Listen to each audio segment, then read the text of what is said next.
Selamat datang di podcast kita. Ya, jadi pada kesempatan kali ini kita akan melakukan pembahasan mengenai etika konsumen dalam melakukan pembelian. Ya, jadi sebelum kita memasuki lebih dalam, kita melakukan perkenalan diri terlebih dahulu ya. Ya, jadi nama saya Michael Valentino. Nama saya Rian Vidi Arianto. Saya Farel Jonathan. Saya Narsdan Hilmi Ganitya. Saya Irfan Salauza. Nama saya Brian Evan Haryanto. Oke. Selanjutnya sebelum kita melakukan pembahasan lebih dalam mengenai etika konsumen, kita mau tanya-tanya dulu nih ke kalian. Kalian tahu nggak sih apa itu etika dalam konsumen? Tahu, Oke, apa itu kalau boleh tahu? etika itu bisa jadi kayak perilaku konsumen itu. Ya, emang bener ya. Etika dalam perilaku konsumen itu selalu berbeda-beda. Kita harus mengerti nih bagaimana etika dalam setiap orang. Contohnya sendiri kayak saya lebih suka membeli barang melalui online store. Nah, kalau orang lain belum tentu nih suka membeli barang melalui online store. Oke, terkait apa tadi kan Michael menyampaikan tentang bagaimana ia membeli dari online store. Mungkin aku ada pertanyaan menarik buat kalian. Kalau kalian sendiri itu lebih misalnya ada perbandingan dua produk ya. Kalian itu lebih memilih produk yang harganya murah dengan kualitas baik, namun itu tidak etis atau tidak beretika, atau lebih memilih produk yang harganya mahal namun itu dia mementingkan etika itu tadi. Kalau menurut kalian tuh bagaimana? Mending milih yang produk satu atau dua?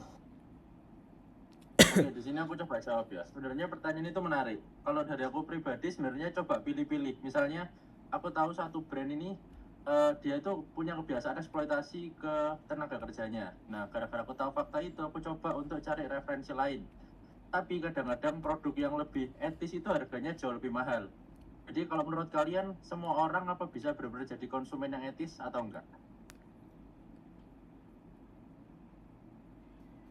Nah, itu mungkin jadi tantangan utama bagi kita sebagai konsumen itu sendiri, karena kita juga kadang nggak tahu produk yang kita beli itu asalnya dari mana atau bagaimana proses pembuatannya dari awal sampai akhir sampai ke tangan kita. Mungkin itu perlu dipertimbangkan lagi, dan juga mungkin kita sebagai pembeli itu juga dapat sebelum membeli itu melakukan research atau melihat dahulu ya apa latar belakang perusahaan itu yang membuat produk itu, sehingga kita mungkin menggunakannya itu bisa dengan tenang dan juga tetap mementingkan etis itu sendiri. Itu mungkin kalau dari aku. Kalau dari kalian teman-teman yang lain gimana? Sebenarnya contoh simpelnya kayak yang kemarin yang sempat viral, kayak beberapa tempat makan Starbucks dan lain-lain yang diboikot gara-gara ada kasus Israel yang perang itu mungkin jadi salah satu contoh kasus yang mudah kita lihat atau mudah kita ingat dalam bab ini kayak gitu.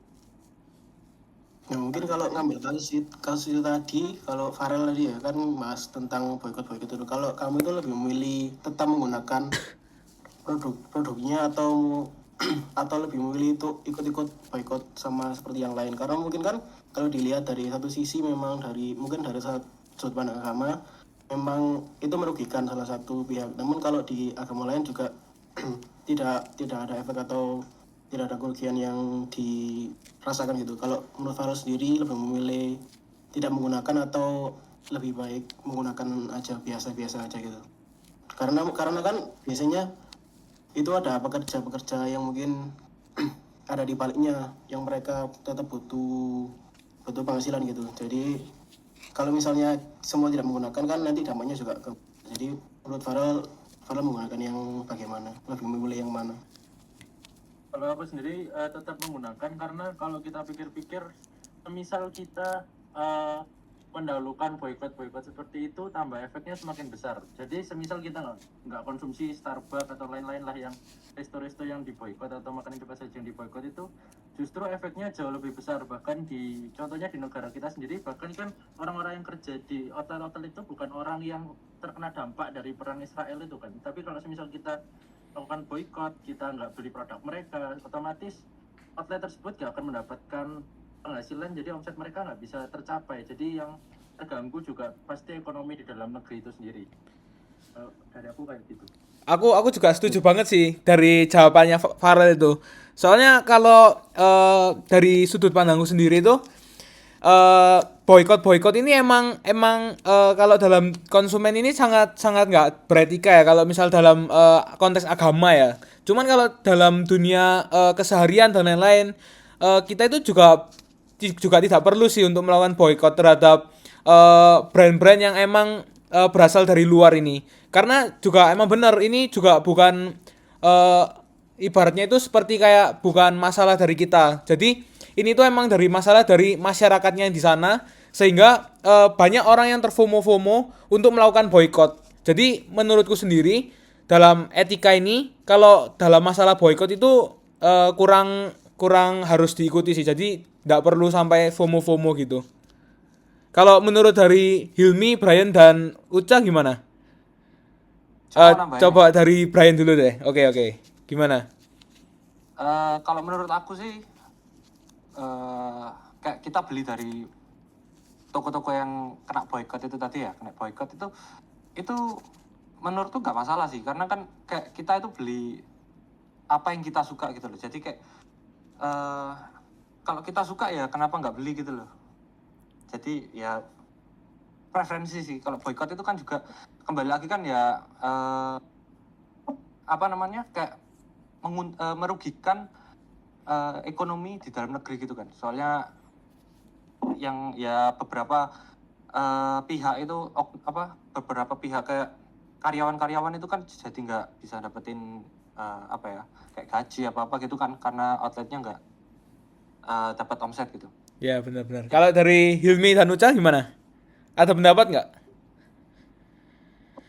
Kalau dari aku sebenarnya ini dua sudut pandang yang berbeda, cuman nggak ada yang salah ya. Kalau misalkan kita mengutamakan etika agama, terutama di agamaku Islam, tentu itu kayak ya sebenarnya boykot itu upaya buat apa ya untuk tidak mendukung gitu lah ya. Cuman itu juga kalau kita lihat dari pandangan kita sebagai masyarakat yang ya udah yang awam dan kita nggak ikut campur di dalam perang itu, sebenarnya itu juga nggak salah sih dan fine aja kita untuk tetap beli produk-produk yang emang di negara kita itu diboykot kayak gitu. Cuman kalau misal aku pribadi aku tetap mengutamakan agama, jadi ya udah aku nggak beli, tapi aku juga nggak ngeboykot yang permanen gitu ke brand-brand yang diboykot itu. Ya kalau dari aku kayak gitu sih. Oke, kalau dari Hilmi gimana? Aku hampir sama kayak Brian ya. Kayak misalkan kalau kita bahas boykot itu lebih ke arah pribadi masing-masing ya. Jadi nggak buat mempengaruhi orang lain. Jadi nggak ngerugiin salah satu pihak lah. Kayak karyawan yang nggak dapat kerja gara-gara tempat mereka kerja tuh diboykot orang-orang gitu. Oke ya, jadi gini ya teman-teman ya. Inti dari permasalahan ini tuh semua itu tergantung dari sudut pandang orang-orang ya mengenai boykot ini. Jadi emang sesuai yang tadi kita bilang, etika konsumen ini selalu berbeda-beda dari setiap orang. Nah, jadi selanjutnya kita akan membahas mengenai bagaimana sih sudut pandang dari perusahaan nih mengenai etika konsumen. Nah, tadi kan kita bahasnya mengenai boykot. Coba kalau menurut kalian gimana?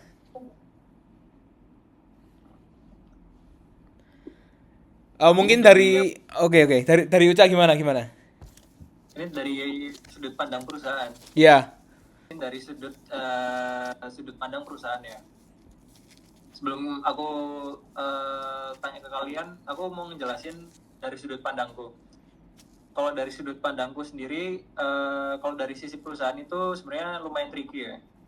Karena ada yang emang beneran peduli, tapi juga kadang itu juga cuma sekedar pencitraan gitu loh. Contohnya ada beberapa brand fashion yang dia ngeklaim itu produknya itu ramah lingkungan.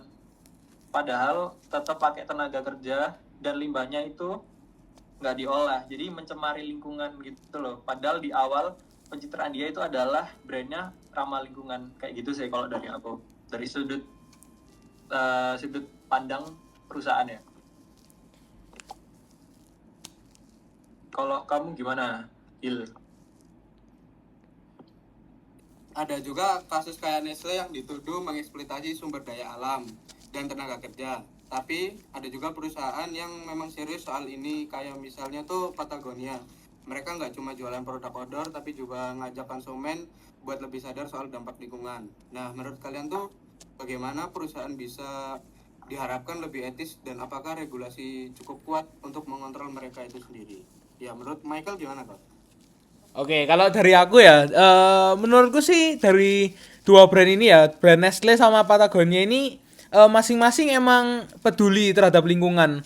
Tapi kalau menurutku yang dilakukan mereka ini udah benar. Cuman kalau misal seandainya ada orang yang kayak melakukan boykot lalu gak mau membeli brand mereka, ya udah kita misalnya aku sebagai pemilik bisnis Nestle deh. Nestle kan kebanyakan menjual minuman ya. Lalu ada coklat-coklat gitu. Kalau menurutku, misal ada orang yang melakukan boykot dan lain-lain, kita kita kita juga nggak bisa ya memberikan sanksi. Soalnya ya emang kan secara umum dunia ini sedang melakukan boykot. Jadi orang-orang yang ikut-ikut FOMO itu mereka melakukan boykot ke masing-masing yang mereka emang nggak mau beli. Jadi kalau misal seandainya aku menjadi pemilik dari Nestle atau manajernya, ya udah kita kita nggak perlu memaksakan konsumen untuk membeli produk kita. Cukup dengan kalau misalnya banyak orang yang bilang boykot Nestle, boykot Patagonia, ya udah kita cukup mendengarkan aja dan nggak perlu sampai melakukan sanksi kepada orang yang melakukan itu sih. Kalau menurutku gitu ya. Oke, mungkin menurut teman-teman yang lain ada tambahan lagi nggak?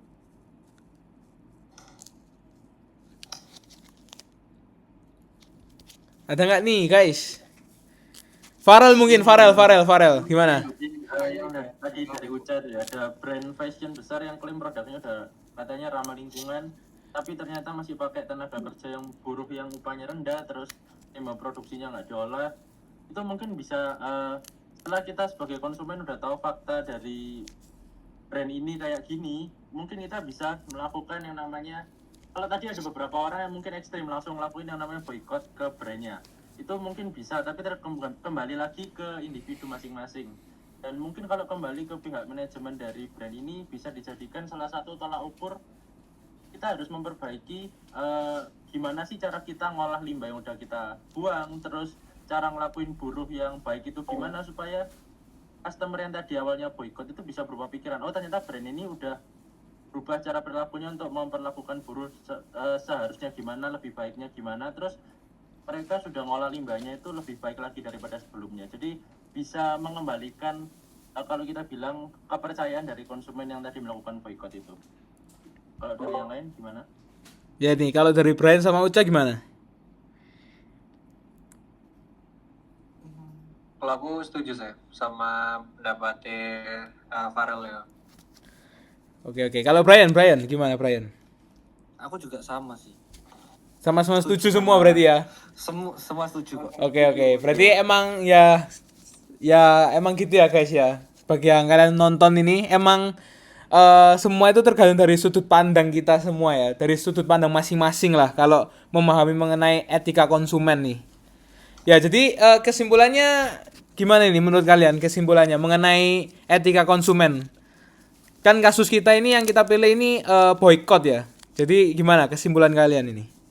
Kita masing-masing harus ngasih kesimpulan ini. Aku dulu ya. Oke, gimana? Brian. Kalau kesimpulanku sih boykot itu seperlunya aja. Kalau emang sudah parah banget ya kayak itu kayak sampai masuk ke tindak kriminal gitu baru boykot gak apa-apa. Tapi kalau misal tadi seperti kayak pekerjaan buruh yang rendah gitu kan, gaji yang rendah itu kan itu kayak sesuatu yang bisa diperbaiki lah istilahnya. Jadi kayak ya menurutku ya boykot seperlunya aja lah, nggak perlu yang gimana-gimana kan. Balik lagi kan karena ekonomi kita sedang nggak baik-baik saja kan, tambah lama ini ekonomi tambah buruk, jadi kayak ya kita juga perlu berkontribusi pada ekonomi masa ini gitu. Oke. Kalau kesimpulan dari Farel gimana? Dari Farel. Kalau dari aku mungkin ini tadi kita narik kesimpulan aja sebenarnya dari cara kita supaya tahu etik dalam konsumen etik ini sebagai perusahaan kita nih harusnya bisa tahu nih apa yang diharapkan konsumen dari produk kita itu gimana. Terus kalau semisal kita membuat produk itu dari hasil pembuatan kita sendiri, kita ngolah limbah yang udah kita hasilkan itu gimana. Tapi ada beberapa juga brand-brand ini yang mengatasnamakan kayak contohnya tadi zero waste, terus sustainable living, yang lain-lain lah, kita harus mengolah limbah dan lain-lain itu sebagai strategi marketing aja, padahal mereka nggak melakukan hal itu secara nyata, dan bahayanya itu teman-teman. Jadi harapan dari aku mungkin ada regulasi yang bisa ngecek nih, semisal mereka udah kampanyein zero waste atau mengolah limbahnya secara benar, kita harus benar-benar cek apakah brand ini emang melakukan hal itu atau enggak, atau sekedar cuma promosi aja. Kalau kita lihat biasanya yang di Indonesia itu mungkin ada beberapa brand kayak semisal kita sering lihat nih, semisal di jalan itu banyak banget ambulan-ambulan yang kita lihat dari beberapa kayak outlet Malang Strudel dan lain-lain, itu banyak banget biasanya yang berkeliaran di jalan-jalan. Mereka tetap memakai fasilitas yang harusnya perusahaan berikan untuk menjadi layanan ke masyarakat itu sebagai ajang promosi aja. Tandanya gimana? Di mobil-mobil ambulan yang mereka berikan ke masyarakat masih ditempel logo perusahaan, nama brand dan lain-lain. Tapi biasanya perusahaan itu juga melihat hal itu memang jadi ladang promosi gratis selain mereka memberikan layanan ke masyarakat kayak gitu. Oke, kalau dari Rian gimana? Kalau menurutku sih dari hal tadi itu balik lagi ke individu masing-masing dan juga bagaimana perusahaan itu menyikapinya. Kalau mungkin ada contoh dari Indonesia sendiri kan udah sering kita lihat atau punya produsen itu mengutamakan citranya di luar tanpa memperhatikan produksinya. Jadi masyarakat itu dikasih kayak omong-omongan atau iming-iming aja, jadi tanpa mempertimbangkan apa yang mereka dampaknya yang mereka dapatkan. Dan juga mungkin ada contoh itu perusahaan ice, kalau mungkin kalian tahu perusahaan es krim itu kan mereka juga udah terbukti memberikan gaji yang rendah kepada para pekerjanya, tapi walaupun masyarakat udah tahu atau mungkin ada beberapa yang melakukan unjuk rasa, mereka kayak gak peduli dan juga tetap melakukan produksi. Dan juga di sisi lain masyarakat itu juga tetap menggunakan atau mengkonsumsi produk itu, karena kalau dibandingkan dengan es krim lain itu mungkin harganya yang paling murah. Jadi kalau di sini kan bisa kita lihat kalau masyarakat itu lebih mementingkan harga lah daripada hal itu udah di itu sendiri, tanpa melakukan lebih banyak, mereka itu langsung mengkonsumsi tanpa melakukan riset itu terlebih dahulu. Jadi kalau menurutku ya tergantung bagaimana perusahaan itu sendiri, dan juga perusahaan itu harus terus memiliki keterbukaan terhadap apa yang dilakukan. Mungkin dari proses dari awal produksi sampai ke para masyarakat itu harus ada keterbukaan. Jadi masyarakat itu bisa langsung percaya dan juga yakin tanpa adanya cuma iming-iming itu aja sih. Jadi mungkin itu dari aku. Kalau dari yang lain mungkin gimana, ada tambahan? Gimana? Kalau dari Hilmi dan Uca gimana? Ada tambahan nggak? Atau sama nih? Siapa dulu nih? Kamu dulu apa aku dulu?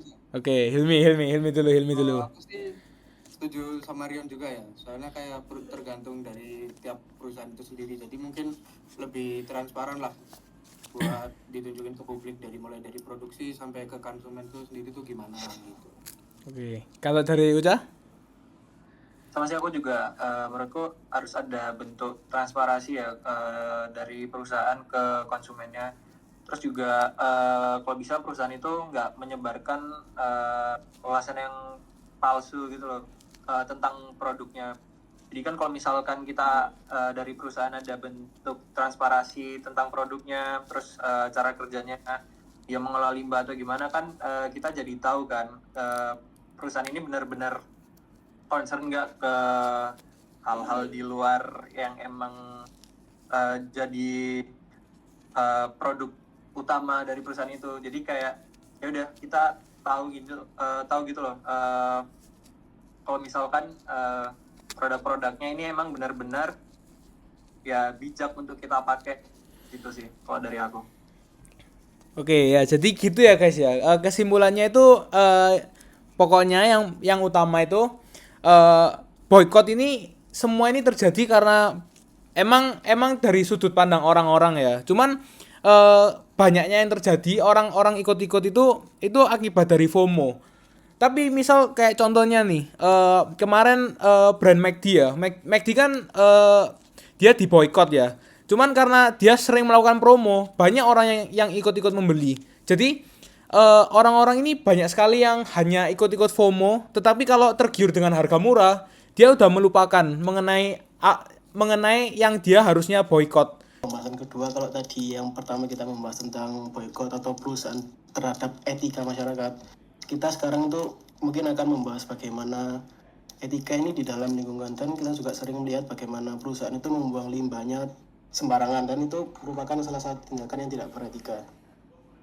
Yang mungkin jadi contoh itu adalah kalau kita tahu dulu di Malang khususnya itu ada pembuangan limbah dari perusahaan Greenfield.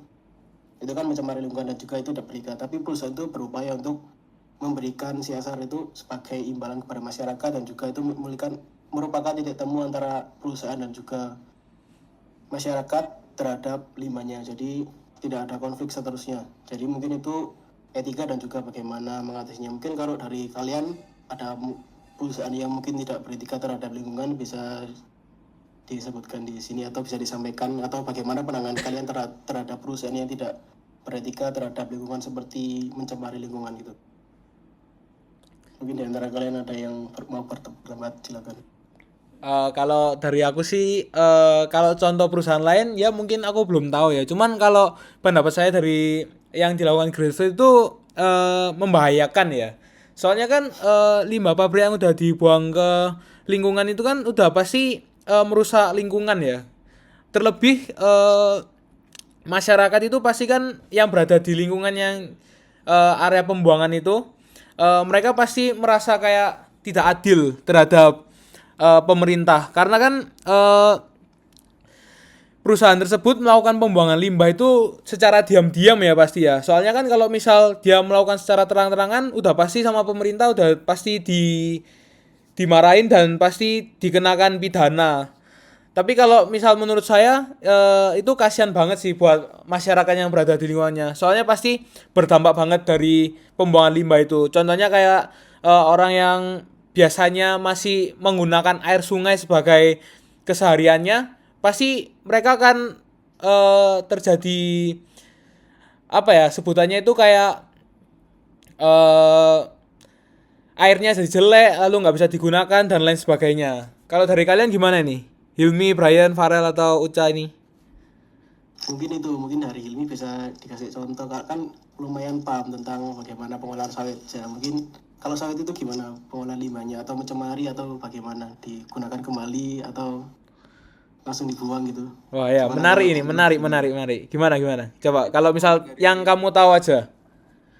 Dari pabrik kelapa sawit ya. Iya, Ya, Jadi boleh. kalau dari pabrik kelapa sawit tuh biasanya tuh limbah yang bekas digunakan tuh mulai dari kernel sawit, cangkang dan lainnya tuh sebenarnya bisa digunakan kembali, jadi nggak mencemari lingkungan.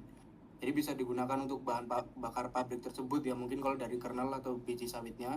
Terus kalau dari bekas limbah buat CPU atau minyak sawit yang telah diolah itu kan pasti ada kayak penyaringan gitu kan.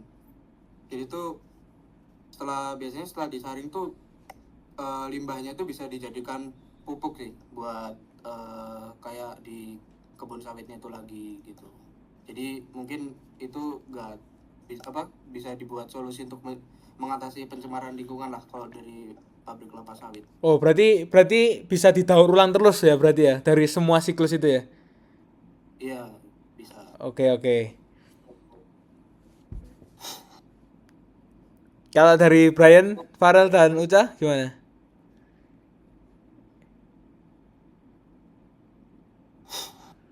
Kalau dari aku benernya dari tadi kita kan fokusnya ke big brand perusahaan yang udah emang gede-gede banget, tapi masih faktanya kalau kita lihat itu masih banyak banget perusahaan yang skalanya nggak sebesar kayak yang brand-brand yang tadi kita sebut. Aku pernah ngambil contoh itu di daerah Sidoarjo. Sidoarjo itu kan emang daerah industri. itu banyak banget perusahaan-perusahaan pengolahan plastik terutama yang mereka itu membuang limbahnya langsung ke sungai jadi tanpa diolah. Dan faktanya emang kalau dari sudut pandangku memang kita sebagai konsumen yang menggunakan pastinya masih ada beberapa perabot kita atau segala macam yang masih bahannya plastik, itu kita nggak tahu sebenarnya perusahaan yang ngolah produk yang kita pakai ini mereka udah buang limbahnya udah bener atau belum. Jadi lebih baik kita daripada terus-terusan concern ke perusahaan yang emang udah gede-gede, mending kita lihat dulu perusahaan-perusahaan yang kecil ini apakah emang mereka udah menerapkan poin-poin yang sesuai dengan kayak dengan lingkungan atau belum, kayak gitu kalau dari aku. Kalau dari Brian dan Uca? Kalau aku sih setuju sama Farel ya. Jadi kita lebih baik kita apa ya, kayak kita harus mementingkan perusahaan-perusahaan yang ada di dalam negeri dulu, karena itu kan berhubungan dengan negeri kita dan juga kenyamanan dalam kehidupan sehari-hari kita kan. Jadi kayak ya kita usahain perusahaan dalam negeri kita ini udah bersih dulu deh. Itu kalau menurut aku. Kalau dari aku sebenarnya kalau dampak dari perusahaan ke lingkungan itu sebenarnya cukup mengganggu ya, terutama tadi kalau di bahasa Marian adanya CSR ke masyarakat. Sebenarnya menurutku itu cuma jadi solusi sesaat sih, karena kan kalau misalkan dia ngasih CSR terus dia tetap buang limbah mereka ke sungai dan lingkungan di sekitarnya, kan pasti akan berdampak kan buat orang-orang yang ada di lingkungan tersebut, dan itu pasti akan mengganggu orang-orang yang ada di lingkungan tersebut. Jadi menurutku pemeran pemerintah bakal dibutuhin banget sih kalau misal buat menanggulangi dampak perusahaan mencemari lingkungan itu, kayak gitu sih. Ya emang peran pemerintah ini sangat-sangat berpengaruh ya terhadap perilaku dari perusahaan-perusahaan yang tadi kita bahas ya. Oke, jadi selanjutnya apa ini? Jadian ada pendapat selanjutnya? Mungkin aku ada pertanyaan lagi sih. Oke, apa-apa? Kalau tadi kan yang pertama kan kita bahas tentang boykot, kedua kita bahas juga tentang bagaimana dampak terhadap lingkungan. Mungkin yang ini kita membahas tentang perusahaan itu yang sudah terlihat atau sudah menerapkan etika itu sendiri, atau sudah membranding dirinya dengan kata-kata atau membranding dirinya dengan etika itu sendiri. Contohnya mungkin kalau perusahaan kecil aku mungkin kurang tahu ya. Kalau yang besar itu ada The Body Shop dan juga Tesla. Kalau The Body Shop kan juga kita juga udah tahu, mungkin kalau di Indonesia ini udah agak sedikit berkurang, toko-tokonya juga udah banyak yang ditutupi. Dan itu kan merupakan salah satu dampak dengan bagaimana ia menerapkan etika namun dia menekan harga yang tinggi dan mengakibatkan dia kalah bersaing lah, bisa dibilang, dengan produk-produk yang lebih murah dengan tidak mementingkan etika seperti The Body Shop ini sendiri. Jadi menurut kalian tuh bagaimana terkait perusahaan yang menerapkan etika namun dia memiliki cost yang lebih besar dibandingkan perusahaan lain sehingga dia mungkin kalah saing atau memiliki harga yang lebih mahal sehingga lebih tidak diminati oleh rakyat. Jadi kalau mungkin dari sudut pandang kalian akan mementingkan etika ini sendiri atau lebih mementingkan memiliki produk dengan harga murah dengan dijual kepada masyarakat? Kalau dari ini aku dulu ya yang kasih pendapat ya. Kan pasti pendapat kita beda-beda ya. Kalau menurut aku sih tergantung dari besarnya perusahaan atau enggaknya. Karena kalau perusahaan yang barusan dirintis udah pasti dia lebih mementingkan kualitas dan harganya ya. Soalnya kan kalau perusahaan-perusahaan baru gitu pasti lebih mementingkan kualitas, karena kalau misal dia mementingkan untung yang lebih besar pasti hanya bertahan beberapa tahun saja, bahkan nggak sampai setahun mungkin ya. Tapi kalau misal dia selalu mendevelop mengenai kualitasnya dan lain sebagainya, dia itu bisa dilihat itu pasti dari tahun ke tahun pasti akan semakin bagus dan menghasilkan harga yang semakin naik terus. Jadi dengan berjalannya waktu itu pasti saling sama-sama saling menguntungkan gitu lah. Kalau dari pendapatku sih gitu ya. Kalau misal aku memiliki bisnis, aku bakal memilih yang itu, yang meningkatkan kualitas. Kalau dari kalian gimana ini?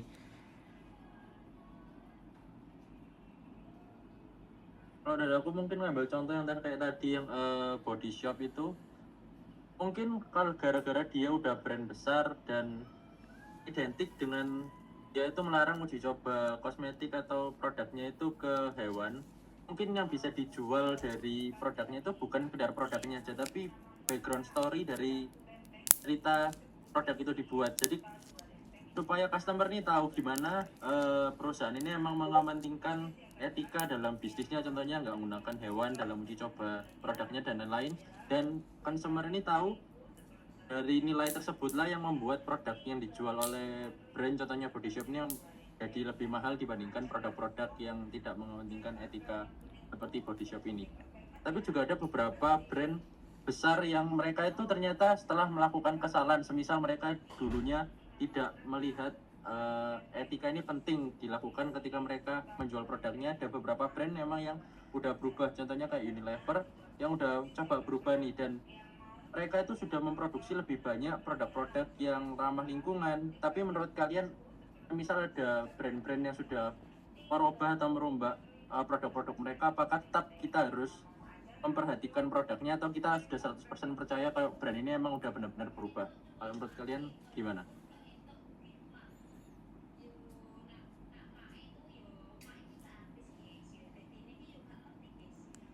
Dari Hilmi dulu mungkin.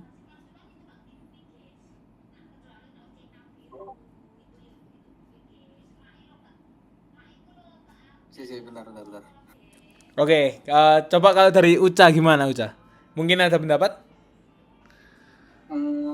Kalau dari aku, kayak aku bakal mentingin etika dulu sih. Karena kalau misalkan, ya itu tadi benar kata Faro, kalau misalkan kita pakai produk yang ramah lingkungan, itu pasti bakal mempengaruhi brandingan kita juga ya, ke pandangan orang.